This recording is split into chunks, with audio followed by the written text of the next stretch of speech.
میرا تو تعارف نہیں تھا، تو اس لیے مجھے تو خیال نہیں تھا کہ میرا کوئی بیان ہوگا۔ ہاں عربی میری بہت اعلیٰ تھی اس وقت، تو وہاں سے میرا تعارف ہوا۔ کہنے لگے جب تم ممبر پر بیٹھے تو ہمیں بڑا غصہ چڑھا۔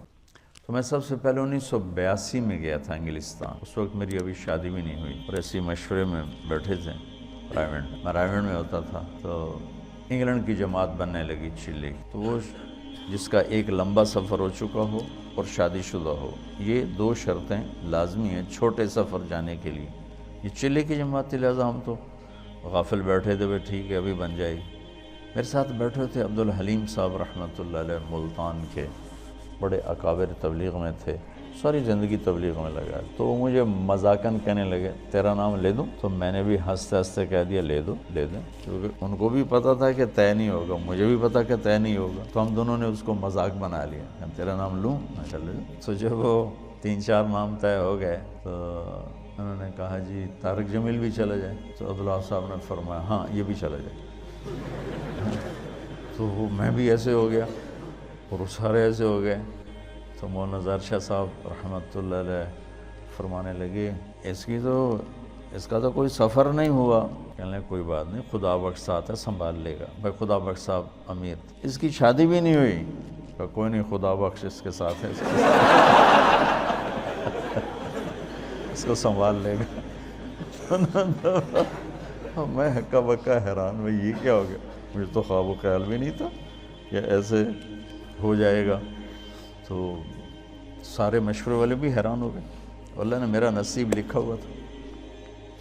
یہ میرا بیرون ملک کا پہلا سفر انڈیا تھا مارچ میں، اور یہ دسمبر میں تھا، باہر بیٹھے میں۔ تو عبدالحلیم صاحب فرمانے لگے جلدی جا، پاسپورٹ بھی لے کے، پیسے بھی لے کے۔ تو اس وقت خیبر میل آنے والی، وہ سامنے نظر آتی تھی، کوئی آبادی نہیں، کوئی گھر نہیں۔ ہم رائمنڈ کے صحن میں بیٹھ کر ریلوے کی پٹڑی دیکھتے تھے، بیچ میں رکاوٹ ہی کوئی نہیں، ٹرینوں کو گزرتے دیکھتے، تو گاڑیاں ہمیں ازبر ہوتی تھیں، میں فلاں گزر گئی، فلاں گزر گئی۔ تو میں نے دیکھا خیبر میل آنے والی، میں نے وہیں سے دوڑ لگائی۔ وہ ایک گیٹ اس طرف ہوتا تھا جنوب کی طرف، وہ بند رہتا تھا۔ اس وقت ہمت جوانی، میں نے جمپ لگایا، گیٹ کو پکڑ کے چھلانگ لگا کے ادھر گرا اور دوڑ لگا۔ ادھر میں نے دوڑ لگائی، ادھر خیبر میل آنا شروع ہو، میں کہ مارا گیا، نہیں پکڑ سکتا۔ خیر بھاگتے بھاگتے بھاگتے خیبر میل حرکت میں آ گئی، اور میں نے آخری ڈبے کا جا کے ڈنڈا پکڑا، میں اس پہ سوار ہو گیا۔ خرچہ پتہ کتنا تھا اس وقت؟ 10,000 انگلینڈ کا جانے کا، 8,000 کا ٹکٹ تھا اور 2,000 اوپر خرچہ ہونا، 4 روپے کا ڈالر تھا، 19 روپے کا پاؤنڈ تھا۔ تو میں گھر گیا، پاسپورٹ لیا، پیسے لیے، شام کو کسی گاڑی سے پھر رات ٹھہرنا پڑا، چونکہ خیبر میل شام کو پہنچتی ہوں۔ اگلے دن صبح میں وہاں پہنچ گیا۔ پہلا سفر ہمارا 1982 میں کراچی سے ہماری پرواز تھی PIA، پہلے دبئی، پھر استنبول اور پھر لنڈن۔ یہ ہمارا 1982 کا پہلا سفر تھا۔ مجھے جانتے بھی کوئی نہیں تھا، جوڑ تھا، قاضی صاحب رحمۃ اللہ علیہ، خدا بخش صاحب رحمۃ اللہ علیہ، بھائی فاروق تھے رحمۃ اللہ علیہ آٹے والے، ڈاکٹر امجد صاحب تھے، اور یہاں سے میں جماعت ساری کراچی سے تھی، صرف پنجاب سے میرا نام اس میں آیا تھا۔ عبدالستار کتھوریا صاحب تھے، سب اللہ کو پیارے ہو گئے، بس ایک ڈاکٹر امجد صاحب نہیں گئے۔ تو پہلی دفعہ ٹھنڈ میں گئے، نہ اتنی ٹھنڈ کبھی دیکھی تھی، جو ہی باہر نکلے تو لگا سارا خون ہی جم گیا ہے۔ لندن مرکز چھوٹا سا پرانا سا، بدبو آئے اس میں، وہاں ہماری جماعت ٹھہری۔ 2 دن کے بعد ہم ڈیوزبری گئے تو جوڑ تھا، یہ جتنے آپ بیٹھے ہو نا بس اتنا مجمع تھا، پورے ڈیوز انگلینڈ کے اجتماع کا اتنا مجمع جتنا آپ بیٹھے، اور اس میں بھی کوئی چل پڑا ہے، کوئی آ رہا ہے، کوئی جا رہا ہے۔ تو میرا تو تعارف نہیں تھا،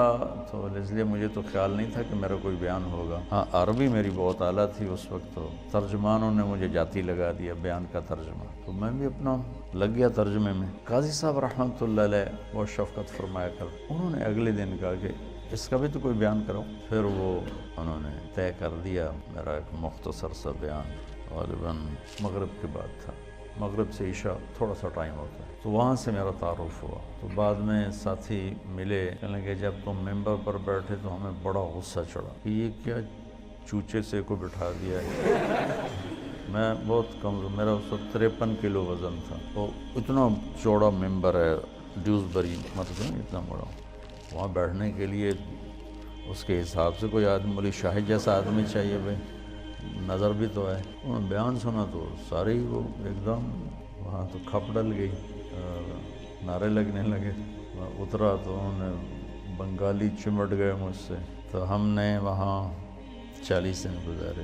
اس وقت کچھ اور نیا پڑھا ہوا تھا، میرا ہر بیان دوسرے سے مختلف ہوتا تھا، ہر بیان ایک دوسرے سے نہیں ملتا تھا۔ علمی ذوق تھا، دعوتی مزاج غالب نہیں تھا، علمی مزاج غالب تھا۔ تو میں نے کوئی 80 بیان کیے، سب ایک مختلف کوئی ایک دوسرے سے نہیں ملتا تھا۔ اتنا مجھے یاد ہے، کیا کیے وہ یاد نہیں۔ وہ میرا بہت بڑا تعارف ہو گیا وہاں۔ 1982 سے اب یہ کیا ہے 2017 ہے، مسلسل میرا جانا ہو رہا ہے، اللہ لے جاتا ہے اپنے فضل و کرم سے۔ گلاسگو میں پہلا بیان تھا میرا 1982 میں، 50 آدمی ٹوٹل بیٹھے تھے، ٹوٹل 50 آدمی، اور میں نے بیان کتنا کیا؟ 3 گھنٹے 3 گھنٹے بیان کیا، 50 آدمی۔ ابھی گلاسگو میں گیا ہوں تو ان کی جامع مسجد میں کوئی 7-8 ہزار کی گنجائش ہے، بیسمنٹ، ہال، پھر اوپر گیلری، پھر دائیں بائیں کمرے، تو کسی جگہ کھڑے ہونے کی جگہ نہیں تھی، کسی ایسے بھرے ہوئے، اوپر عورتیں بھری ہوئی، مرد، اور سب تمہاری طرح نوجوان، سب نوجوان۔ لنڈن مرکز میں بیان ہوا تو بہت بڑا مجمع کھڑے ہو کے سن رہا تھا، بیٹھنے کی جگہ کوئی۔ بلیک برن مرکز میں بیان ہوا، بہت بڑا مجمع کھڑے ہو کے سن رہا تھا۔ اور بلیک برن میں نے کوئی 2.5 گھنٹے بیان کیا، کھڑے رہے لوگ، ایک بھی نہیں بیٹھا، سب کھڑے۔ وہاں گلاسگو میں بھی ایسے ہی دیکھا کہ جن کو نیچے بیسمنٹ میں جگہ مل رہی وہ نیچے نہیں جائے، وہ دروازے میں کھڑے ہو کے بس دیکھنا چاہتے ہیں، دیکھ کے سننا چاہتے ہیں۔ تبلیغ کے کام کے اثرات کس طرح معاشرے پر پڑے، یہ آپ یہاں بیٹھ کے نہیں سمجھ سکتے۔ تو تھوڑا تھوڑا آپ کا مطالعہ ہے اور شیطان آپ کو صاحب رائے بنا دیتا ہے، اور پھر آپ خود اپنی رائے قائم کرنا شروع کر دیتے ہیں، اس سے آپ مار کھا جاتے ہیں اور گھاٹے کے سودے کر بیٹھتے ہیں۔ اللہ نے میری حفاظت فرمائی، میں نے اپنے فیصلے خود کبھی نہیں کیے تھے، حالانکہ جتنا میں پڑھتا تھا نا تم اس کا 100واں بھی نہیں پڑھ سکتے اس وقت کی بات۔ اب تو مجھے مدت ہوئی ہے یار کو مہما کیے، ماں ہرچہ خواندائیں فراموش کردائیں، بھول بھلائیں ہوئی، لیکن میں 1 منٹ میرا خالی نہیں ہوتا تھا۔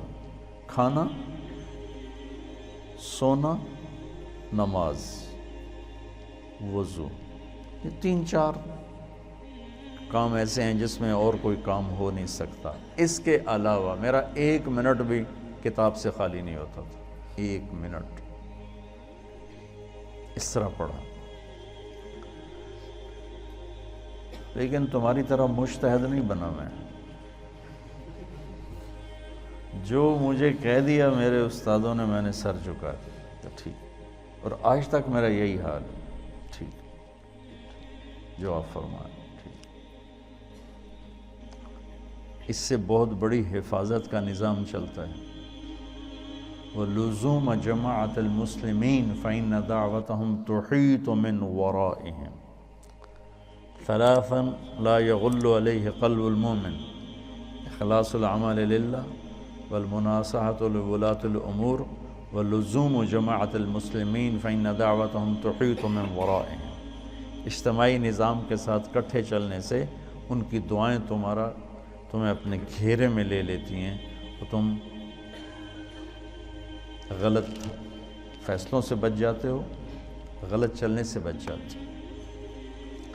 تو جو میں دیکھ کے آتا ہوں وہ آپ کو بتانے کی کوشش کرتا ہوں، تاکہ آپ اندر سے تبلیغ کے کام میں لگیں، تمہاری ترجیحات میں تبلیغ۔ واللہ واللہ واللہ مدرسوں کی اب ضرورت کوئی نہیں ہے، جتنے ہیں بہت کافی ہیں۔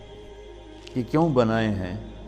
جس رخ سے میں سوچ رہا ہوں اس لحاظ سے اتنا قحط ہے کہ اندھیرا چھایا ہوا ہے، کہ ایسی نسل علماء کی جو ایک ریڑھی والے کے بھی پاؤں پکڑ کے اسے اللہ کی ماننے کے لیے تیار کریں، یہ مجمع کوئی نہیں۔ جنہیں گرے سے گرے پڑے تک کو بھی اللہ کی بات پہنچانے میں آر محسوس